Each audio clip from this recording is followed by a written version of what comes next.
what I'm going to do is go through kind of the admission requirements and how you guys being in the certificate program can transfer, really apply to the MPH program, and what happens to your courses and what exactly you need to do to apply. If you have a question while I'm going through the presentation, just don't hesitate to ask, because I feel like if one person has a question and another person will have probably a similar question, we can all learn from the questions you have.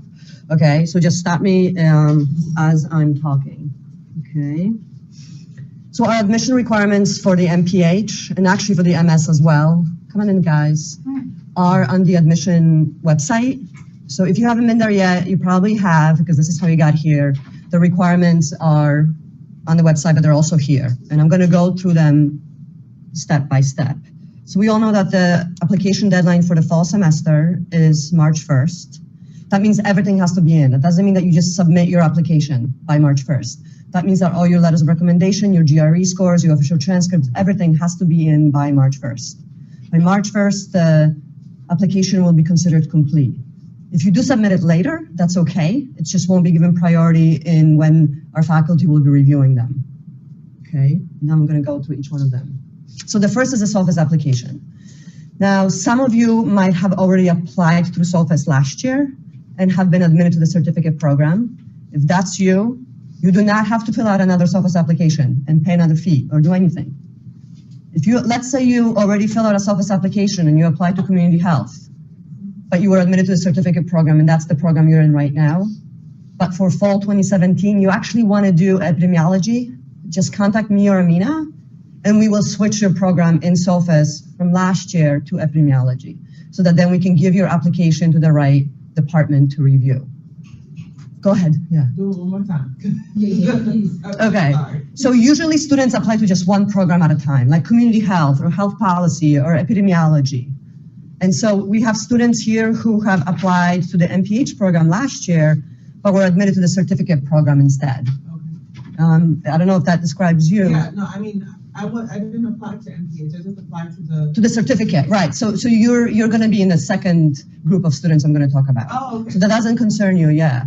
If you applied through SOPHAS Express and you paid $50 and it's that really kind of a relatively easy application, you do have to create a SOPHAS application. So unfortunately, you have to do kind of all the same work you've done for SOPHAS Express to SOPHAS. I called them today. I asked them whether or not you could just transfer that information to SOPHAS, and they said no. They're two separate applications. So unfortunately, you have to go on SOPHAS, and I think you should start doing it now if you have not filled out a SOPHAS application yet, because it's kind of a lengthy process. It asks you for a lot of information. So just start going through it now. Okay, and we'll go through what the parts of the applications are. SOPHAS.org, it's really easy. You sign up for an account the way you guys signed up for your SOPHAS Express account. So it's the same exact way.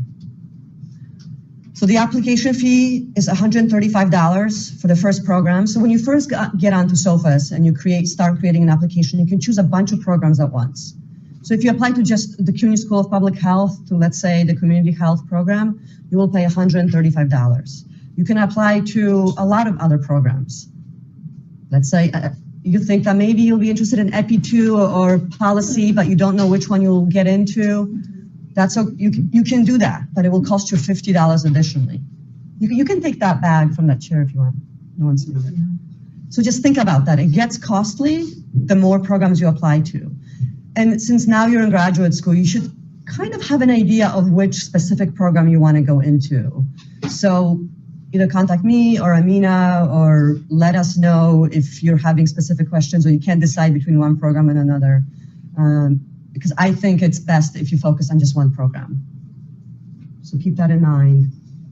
And then you can apply to a bunch of different programs at once. Once you're in SOPHAS, you can apply to CUNY and you can apply to a bunch of other schools as well.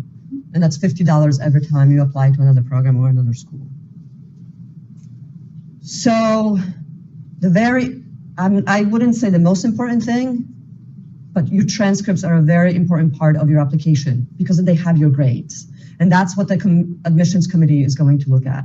Some of you have undergraduate transcripts and graduate transcripts, and that's great. We need all of them. If you have 2 bachelor's degrees or a medical degree, we need all of them, because we're going to look at all of the schools you've attended and kind of aggregate your GPA to see if you meet our minimum requirements. So just make sure that you put that down on the application. And the next step is to contact that school and request an official transcript from them to be sent directly to SOPHAS. So, so even though we did this through Express and we already gave you an official transcript, we still have to do that again? Yes, and I'll tell you why. It's because when you're filling out an application and you say, where did you go to undergrad? Florida. Florida State or something. Yeah, Florida. Oh, okay, so you went to Florida and you have a bachelor's degree from that institution. You're going to put that on your SOPHAS application, and then it's going to ask you to put down each course and each grade and how many credits that each course was for the entire time you were in Florida. So you're going to fill out course by course your entire transcript onto the SOPHAS application, so that then we can go in there and calculate different types of GPA. So we can go in there and calculate what's just your math GPA, or we just want to know your social sciences GPA. Because different programs, depending on which program you're applying to, are concerned with those specific types of GPA. So even though we require you to have an overall 3.0 GPA, if you're applying to, for example, EpiBios, that program looks at your math courses, your quantitative courses, your statistics. So they might look at the math and science or the math GPA that's calculated by SOPHAS. It's just an easy way for our admissions committee to see different parts of your transcript. So yes, you can actually have SOPHAS do it for you. You can pay them, I think. You can take that bag off. Yeah, thank you. You can pay them to input all of the information from your transcript. This is what literally you'll be doing. You'll be taking your unofficial transcript in front of you, and you'll be going on your computer and going course by course, semester by semester, and putting in the course name, number of credits, and the grade you received. It's just like, it's just filling it out, data entry. That's really what it is. And you can have them do it for you if you want. So what happens is when you request an official transcript, SOPHAS gets it, the official transcript, they take it into their hands and they look at what you've already done in SOPHAS and make sure that it's correct. And that's how they verify your transcript. That's when they say, okay, this officially matches what you put in. Because you could make a mistake and put in an A+ when you got an A, or that's not even a good example because it's all 4.0. So they just want to make sure that all the GPAs are calculated correctly. So request your transcripts early as well, because sometimes some colleges take a long time for the official transcripts to come in. And I'm going to talk in the next slide about what happens if you have an international transcript. It's a little bit different for those. Any questions? Yeah. I just want to, I'm sorry, No. So if you're already applied for an MPH program or you're not to the advanced program, what are we applying, like, how are we? Okay, so yeah, that's a great question. So some of you that are listening through the YouTube channel might have already applied through SOPHAS for fall 2016. You already filled out that giant application. You've submitted everything. You do not need to do anything because we will do it for you. You do not need to submit another application or transfer any information or pay another fee. Don't do anything. I have your information. Unless there's something really missing that I probably already emailed you about last year. Like, oh, I'm missing, an unofficial transcript from that other third college you attended or something. So you do not have to do anything if you've already done a SOPHAS application. If you've only done a SOPHAS Express, you have to do a SOPHAS application and submit it. Any other? Go ahead. Yes, I graduated from CUNY City Tech. I try to request my transcript to send it straight to here, but sometimes it's very hard to find the address here, to put the address, and the computer keep on telling you that. That's a good question. Yeah, so the question is, what if I already have an undergraduate degree from a CUNY institution? So first of all, you're not sending anything to us. You're sending everything to SOPHAS. Don't be sending anything to us. Don't send us your GRE scores. Don't send us your official transcript. Don't send us your letters of recommendation. Nothing comes to us. Everything comes through SOPHAS. And the reason is that everything is there in one place and they keep official copies of everything in their giant database and warehouse. They actually store everything and scan everything and store them on big servers so that we can access your application 5 years from now. So it's all electronic. So do not send anything to us here at this location. Every single thing goes to SOPHAS. Okay, unless there's special circumstances like you took the GREs again, but we can talk about that one-on-one. So you're going to go to New York City Tech. You can, I think, go online and just request the transcript to be sent directly to SOPHAS. And there are instructions on the SOPHAS website of how to do that. Exactly what address to send it to. Okay. So like I said, what you're going to have to do is put all the colleges you've ever attended onto SOPHAS and request all those official transcripts, except one, and that's CUNY SPH. I'm not going to ask you to go to our registrar to request a transcript to be sent to SOPHAS so that I can look at it. That's too much work for you and for my registrar and too much money spent. So what I will do personally is download your transcripts from CUNY first, your CUNY SPH transcripts, and attach them to your SOPHAS application so that when the committee reviews your entire application, they will have your undergraduate transcript, graduate, if you've attended some other graduate school, and your most recent CUNY SPH transcript. And we're going to talk about that later, of what they're going to look at as a whole in the application. Okay. So how many of you here have foreign transcripts? Okay, so a couple of you. So you have to request them through WES. There might be some circumstances in which you've already done an evaluation through ECE or Globe or some other place. We might be able to work with you so that you don't have to request them, because we know that it's timely, it takes a lot of time, it's very costly to have everything sent to WES. But we do prefer everything to be done through WES if you haven't yet initiated that process.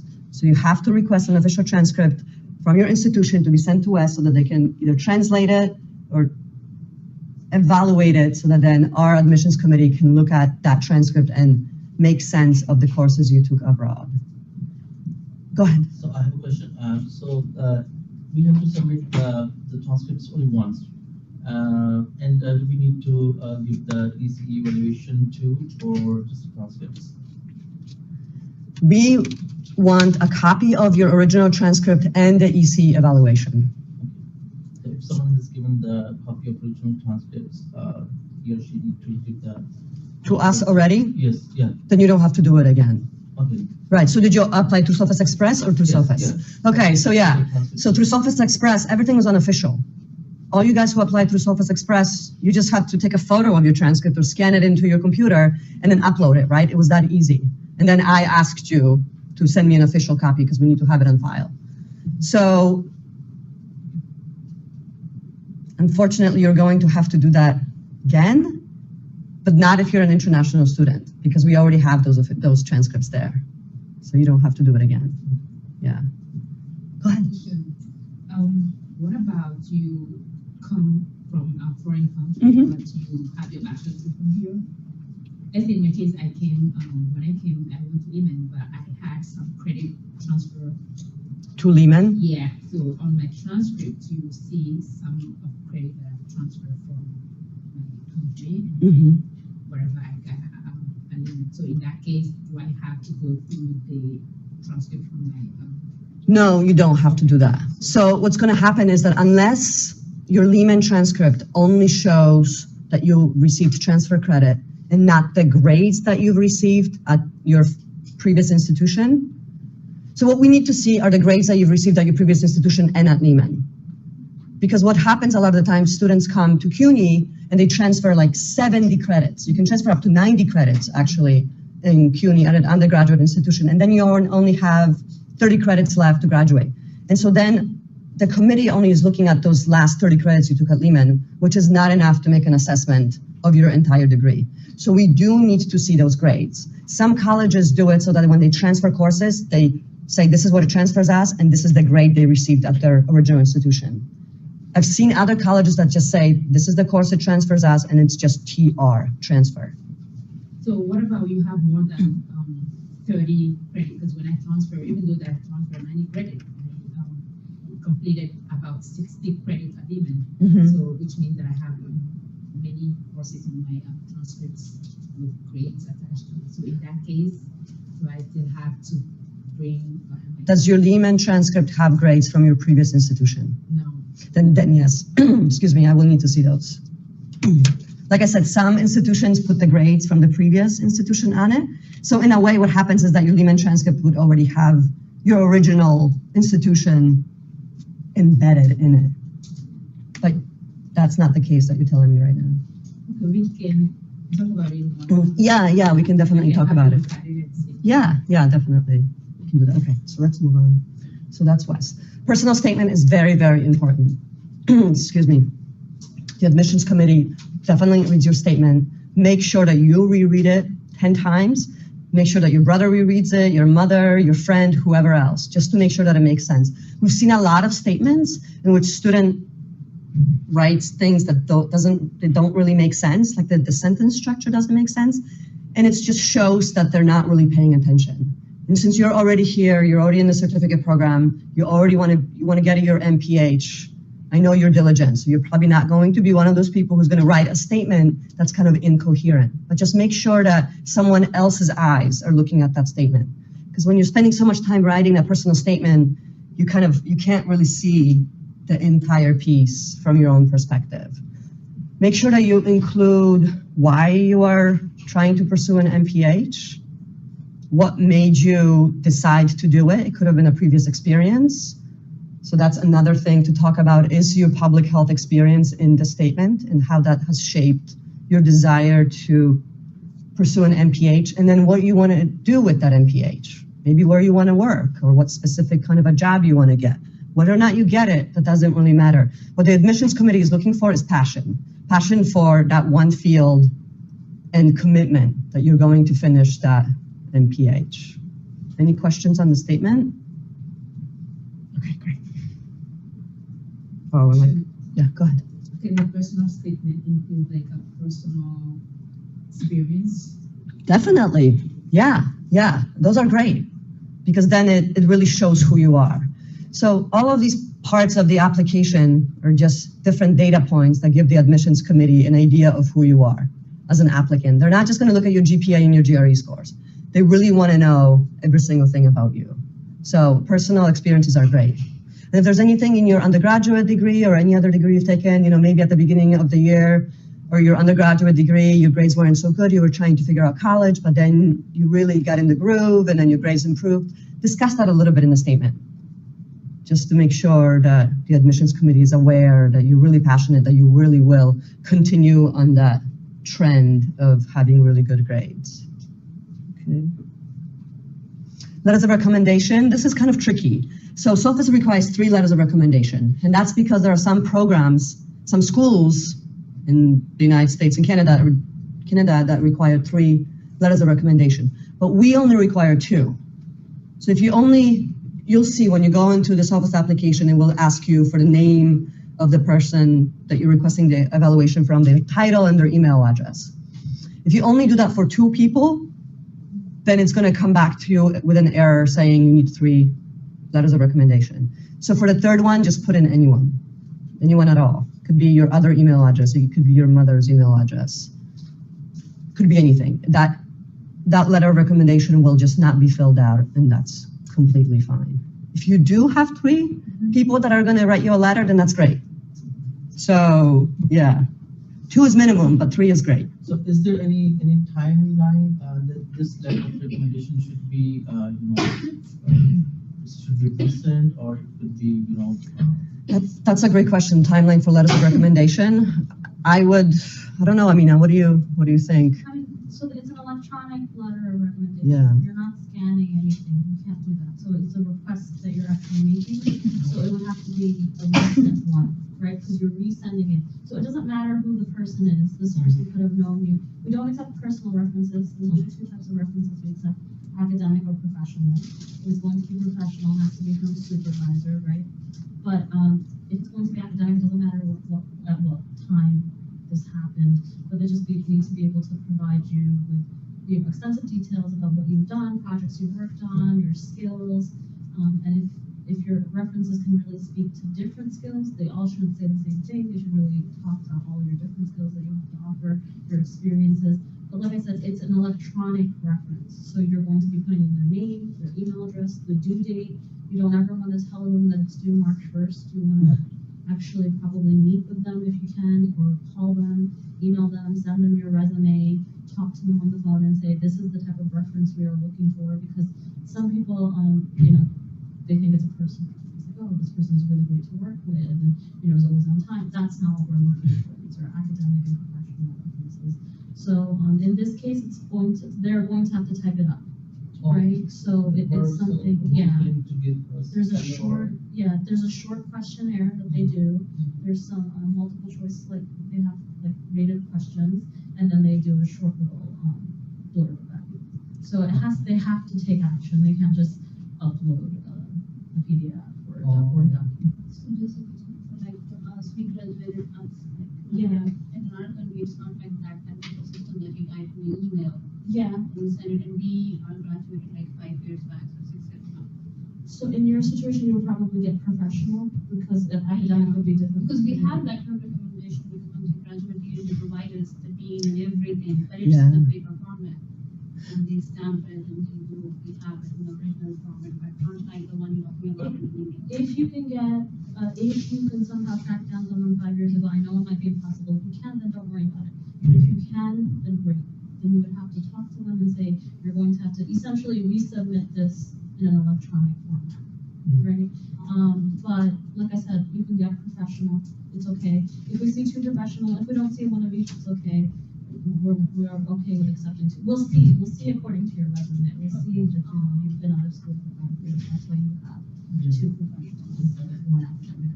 So that's a great question for those listening on the YouTube channel.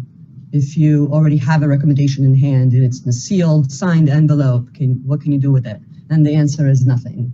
Unfortunately, you can't do anything. Keep it just in case, but you cannot use it for the SOPHAS application. Everything has to be electronic. And yeah. So we approached the academic professor or whatever, and then we ask them for a recommendation. And then we give them the website? No.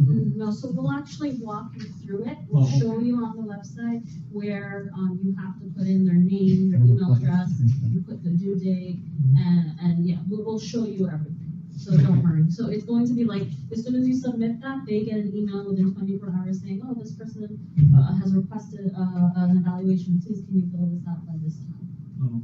Okay, so yeah, you don't have to do it twice. They get an email and they get a link and they click on the link. It's really easy for them. They click it on the link and it just says, so-and-so has requested that you evaluate them. And they go check, copy and paste, a short statement about you. And then they click submit and it's done. Yeah, it's easy for them to fill it out. So go ahead. Me? Yeah. So I'm not sure. So for the SOPHAS Express, we have to do that too. You weren't required to do 2 letters of recommendation, but if you did already, then that's great. So no, what I'm asking is, it was the same process. It was an electronic evaluation. I gave to 2 professional references. They submitted it on my behalf, but it was through SOPHAS Express. So I have to do that again. So it depends on what it says. I would not make you do it again. If you can, you should, because then your application will look like it's incomplete on our end, and we have to go in there manually and say it's actually complete because these letters of recommendation were already done. The problem with the recommendations that you received for SOPHAS Express might be that these faculty members or supervisors, whatever, may have been recommending you for the certificate. You don't know what they wrote. I can go in there and see, so you and I can sit down together and see what the recommendations were. But what we really are looking for is that they're recommending you for that MPH program, not for the certificate. So even though I can pull out those letters of recommendation you're telling me about, we have to look into it to see if they're appropriate for the MPH degree. So we can sit with you one-on-one and see. Great tip is because most of you guys are already in the program, it wouldn't hurt to actually get a recommendation from one of our faculty members. That would actually help. Exactly. So we highly recommend that you update your references. If you can work with the faculty member directly and say, I am interested in matriculating. It's essential that you guys also communicate this. It may not be apparent or obvious to our faculty members who's actually interested in matriculating and who's not. So I definitely would recommend that you meet with your faculty members and say, I'm very interested in matriculating. I would love the opportunity if I could get a recommendation from you. What do you recommend that I do? You know, that right away makes your life a lot easier. Yeah, that's a great idea. Okay. So the next part, next data point is your resume. And I've overheard Amina tell some of you already, it's not a resume that you would be writing to get a job. It's a professional or academic resume. So focus on your experience and especially how it relates to public health, and especially how, you know, just think of yourself as if you were on the admissions committee and you were looking at this applicant who is you. What would you like to see in the resume? You would like to see some skills, so I put that in there. Some kind of skills like some maybe statistical analysis or project management or working in groups or reaching out to communities or whatever it might be, because you might be doing these kinds of projects.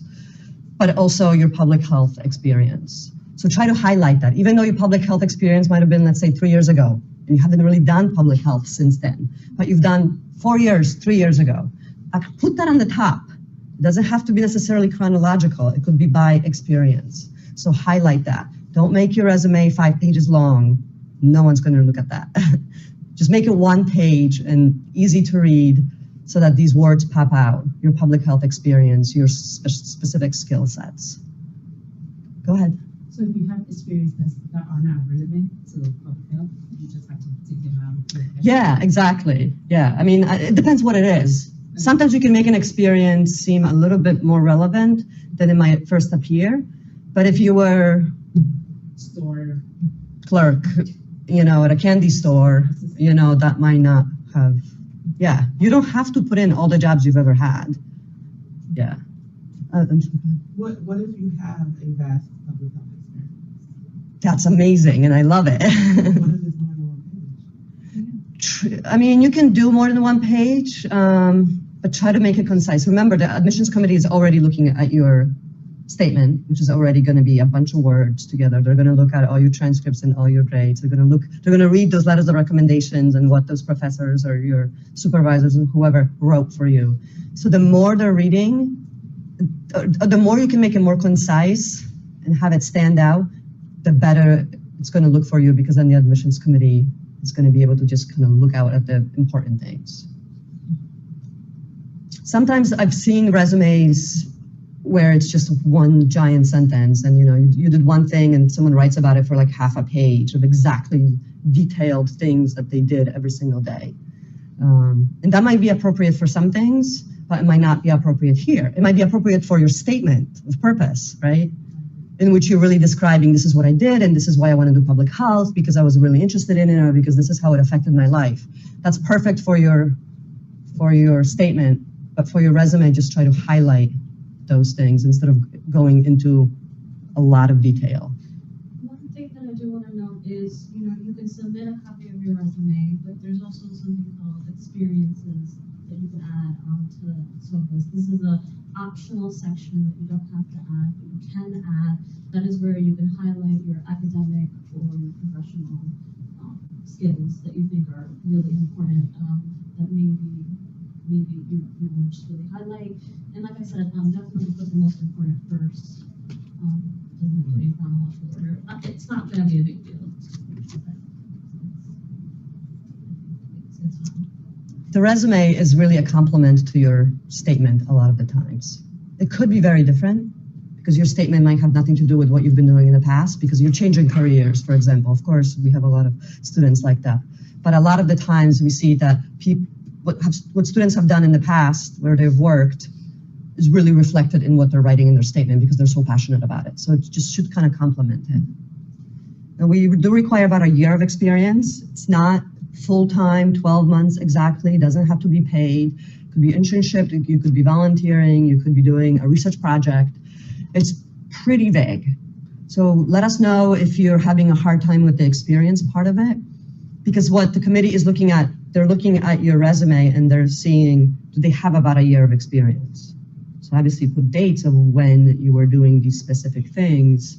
So if it looks like you only have 2 months, meet with us so we can kind of walk you through it and see what else you've done that might relate to public Do health. you have experience in public health or anything related, maybe not specifically public Yeah, health? but- related to public health. It could be, I mean, a lot of things can be related. Okay. You can work in a candy store, but you might be in charge of the environmental conditions there and, you know, the air pollution in there or something. That's public health related, right? Yeah. So it really depends. Work with us if you're, you know, come and see us if you're having a hard time with that 1 year of experience. So TOEFL, I just put it up there. It doesn't apply to most students, but you have to take the TOEFL exam if your native language is not English, and if your undergraduate or graduate degrees that you've done in the past are not in English. So if our graduate degree is in English, do we still have to take TOEFL? No. If you already have the degree Yeah. and it was in English, you do not have to take the TOEFL. Because you've already shown that you can do coursework in an English language. And that's better than the TOEFL. The TOEFL exam is just one exam, 1 day. So that already is much better than just taking the exam. Okay. Yeah. But if you have any questions about that and you're uncertain, let us know. Usually what happens is that I look through everyone's application, and if I think that you might need a TOEFL, I will send you an email saying, it looks like you need a TOEFL exam. And you can write back to me and say, actually, I don't, because look, I have that degree and it was in English. So don't worry, I'll catch you if you need the TOEFL. Now the GREs. How many of you have taken the GREs? Okay, a few people. GMAT? Yeah. Okay, GMAT.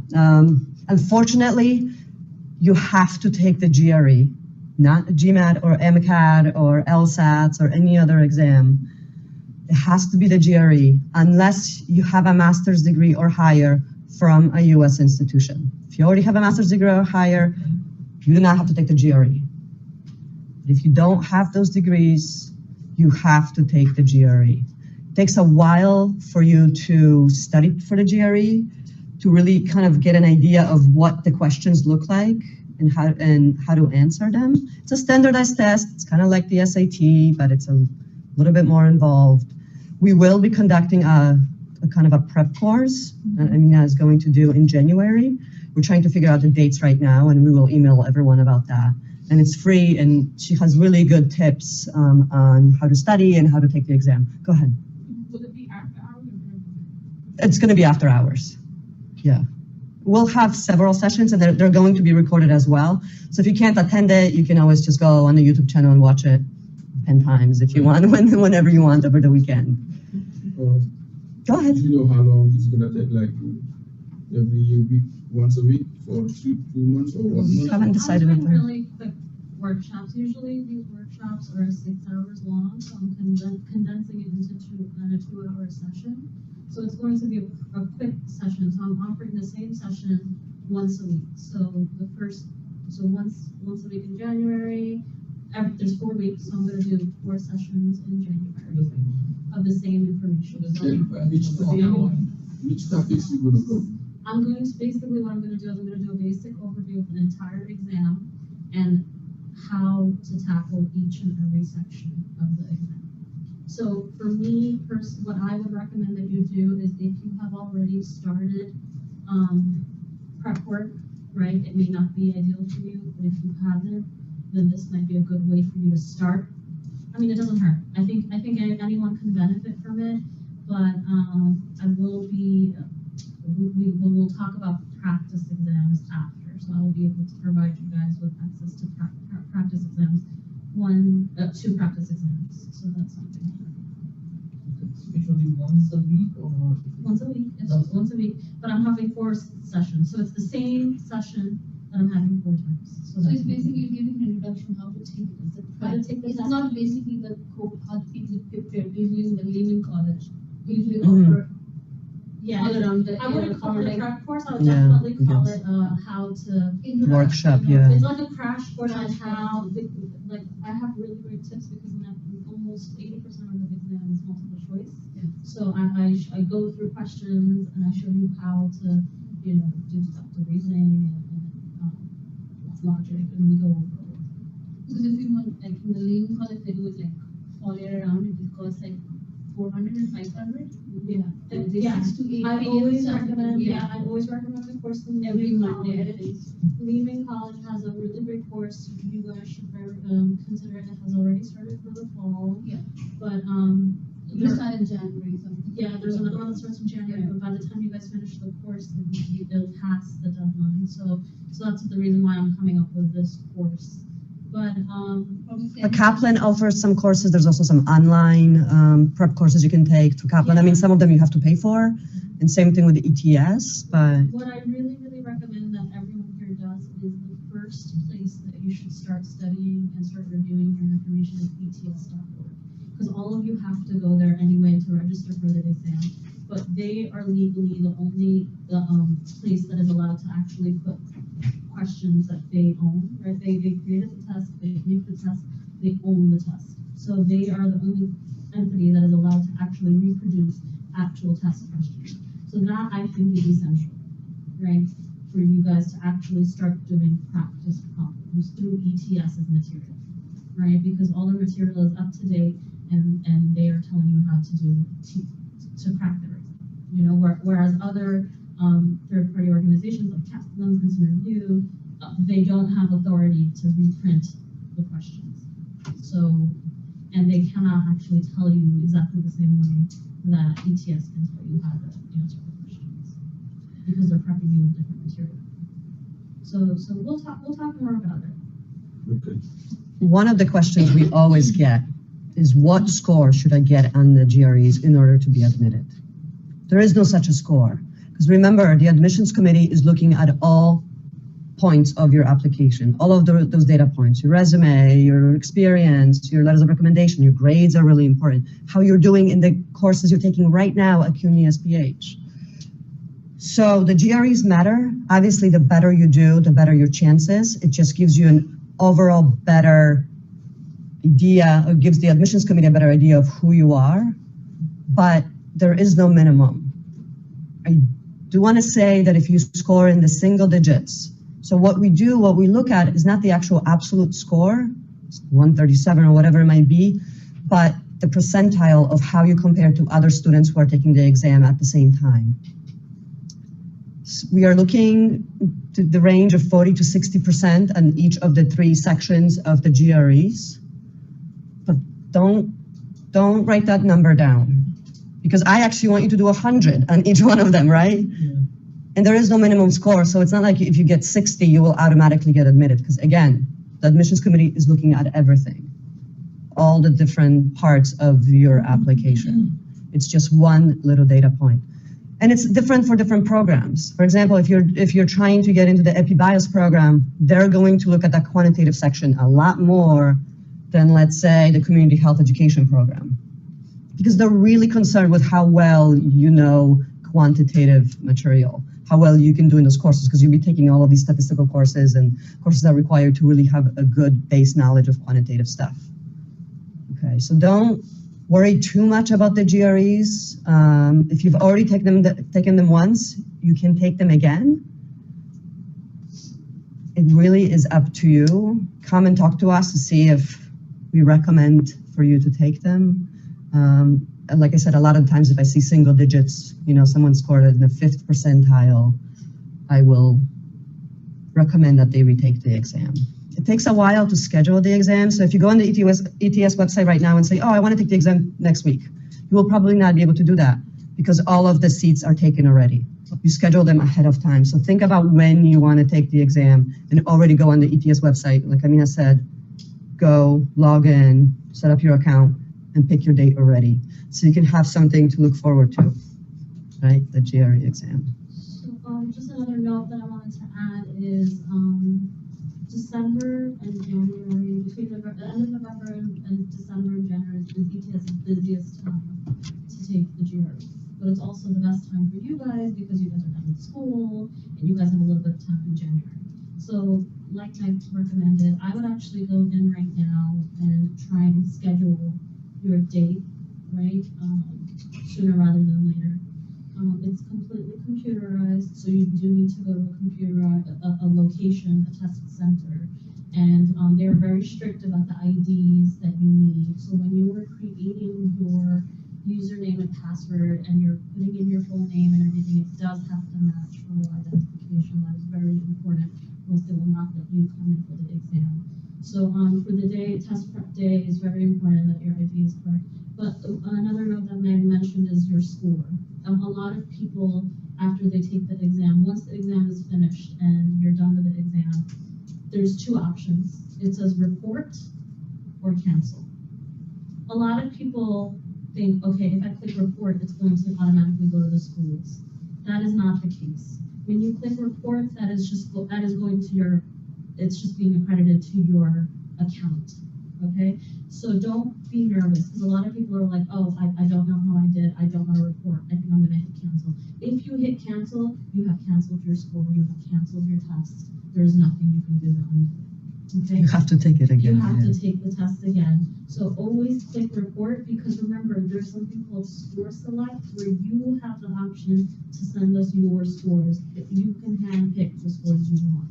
So we don't have to see the scores that you don't want us to see. So don't ever hit cancel, because I've had a few students who have hit cancel because they're like, I just didn't want to report it to the school. And even though ETS warns you a couple of times, some people were just panicked and they hit cancel, and then that means you just completely wasted your time. So very important is, it's okay for you to report the score, because you won't get it. In the end, you get to pick which schools get your score. But sometimes there is number attached to the screen when you send it. Yes. If you attach it You to put that in the beginning. So before you take the exam, you sit in and they say, who do you want to send your score to? You can send it to 4 schools, right? So with the price that you're paying for the exam, you can send it up to 4 schools, right? So you pick all of that right away, right? But in the end of the exam, when you're actually done with the actual exam, when you hit report, it's not being sent to the schools yet. You still have one more screen to go, but you don't see it in front of you. So a lot of students get a little nervous to send that, but I'm just forewarning you, because a lot of students get nervous. So click report. It will only be saved to your account, your GRE scores. And the GRE code that's for our school, it's 7914. So have that code with you when you're going to take the exam, so you can input it at the very beginning. And again, it's up to you when you get to, or if you want to send us your scores. 7914. If you don't do 7914, we will not get your scores. And then I'll send you an email saying your application is incomplete. I don't have your GRE scores. And that might delay of when our admissions committee is going to review your application. Because they will not review an application that's incomplete. They want to have everything already done and just look at it once. Okay, go ahead. What about when you take the GRE the first time and you feel like you didn't do that well and you want to take it again? Like, let's say you take it before March 1st, the deadline of the application, and you feel like you didn't do well and you can stay with another one somewhere in April or Yeah, good question. Would that be okay to do so? Right, so the question is, can I take the GRE exam after March 1st, which is our deadline? Yes, you can. So even though our admission deadline is March 1st, that's our priority deadline. That's the deadline when we will be reviewing all of the completed application. So if you take your exam in February and you think, oh, I didn't do that well, I'm not going to send it to the school, your application will remain incomplete until you retake that GRE exam and then actually send it to us using code 7914, which might not happen for another 2 months. So your application won't become complete until May, at which point maybe the program you're applying to has already filled all its spots, or not. It really is impossible for us to tell right now because it's still so early in the application process, but most of our applications come in before March 1st. And so that our admissions committee starts reviewing them actually even before March 1st, as soon as they're ready, starting in January. So they're really getting an idea of who the applicants are and who they want to admit. We also have scholarships available for some students who have a GPA of 3.5 or higher. Go ahead. Well, you don't receive any admission letter until later after March 1st, right? No, you can receive an admission letter before March 1st if you already took your GREs and you already went on SOPHAS and completed your application and your recommendations are in and everything is in. We will review your application in January. and we will be able to give you a decision in January. The thing is that because you're a certificate student, we don't want to do that because we want to see your grades from CUNY SPH. So that's why I'm saying here, if you weren't an advanced certificate student, we might start reviewing your application very early in January. But depending on when instructors submit grades for the courses you're taking right now, it might not be until mid to late January. So that's why I put that. So for this semester, not probably. Right, we will not see your grades from the spring semester. That will not be taken into consideration unless your application is really incomplete and you're waiting to take your GREs in May. But like I said, at that point, we might have already filled all our seats. So we really want you to submit your application by March 1st, because by then we will definitely know the grades you received in your CUNY SPH courses. And then as soon as your application is ready, I will pull down your CUNY First record, attach it to your SOPHAS application, and send it to the admissions committee and say, please review. Okay. So yes, you can do it later, but we don't advise it. Any other questions? Yes. Okay, so what I want to know is how is it beneficial to us to wait to actually complete the certificate before trying to apply to the MPH or any kind of matriculation degree in this school versus doing it now? And That's a great question. Yeah. Why should you complete your certificate, or why shouldn't you complete your certificate and then go straight for the MPH?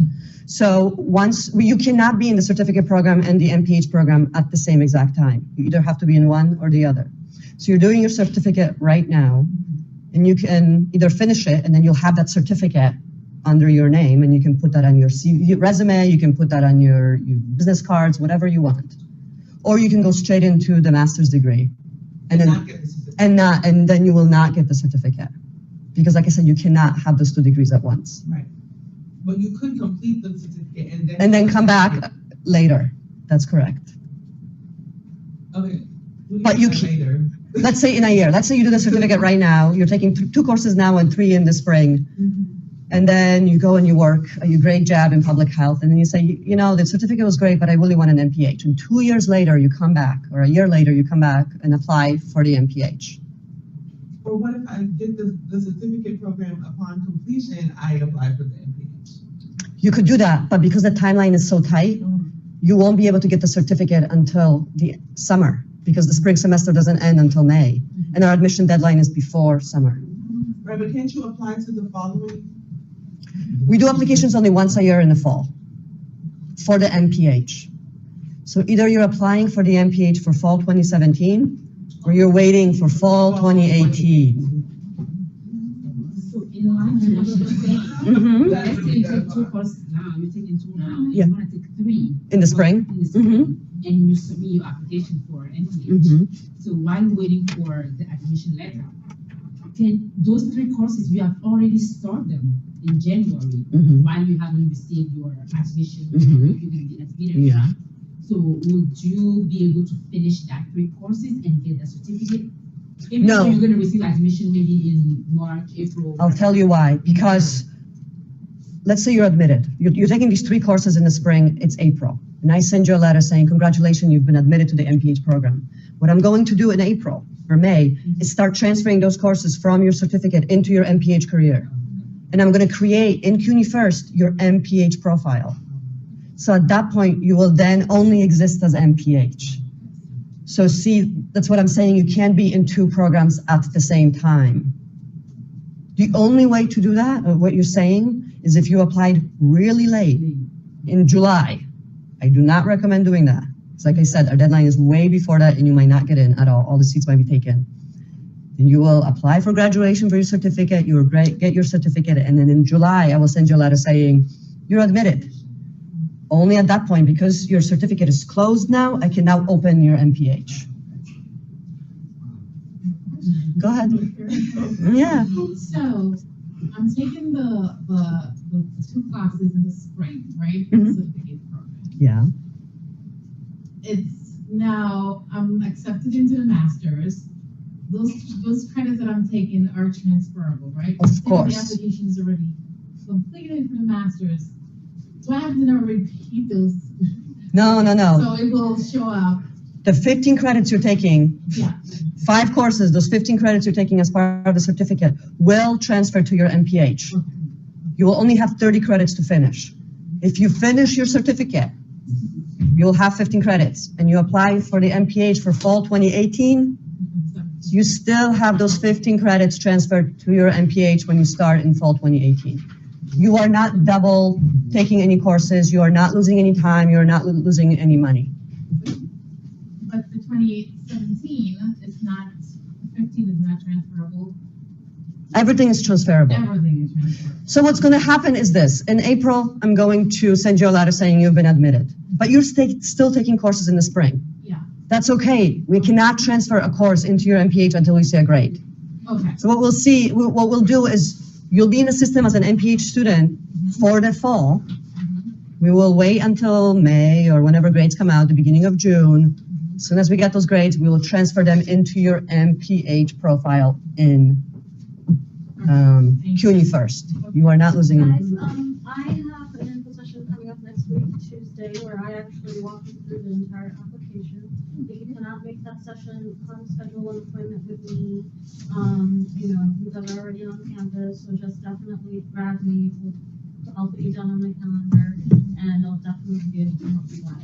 Send you an email or you want me to take that now? We have Yes. Yeah, I know you guys have class. I'm so sorry. You guys, you can always meet up with us. You can always email us if you have any specific question. I'm happy to go over your resume and look at your letters of recommendation. I really want to make sure that they're going to fit for the MP.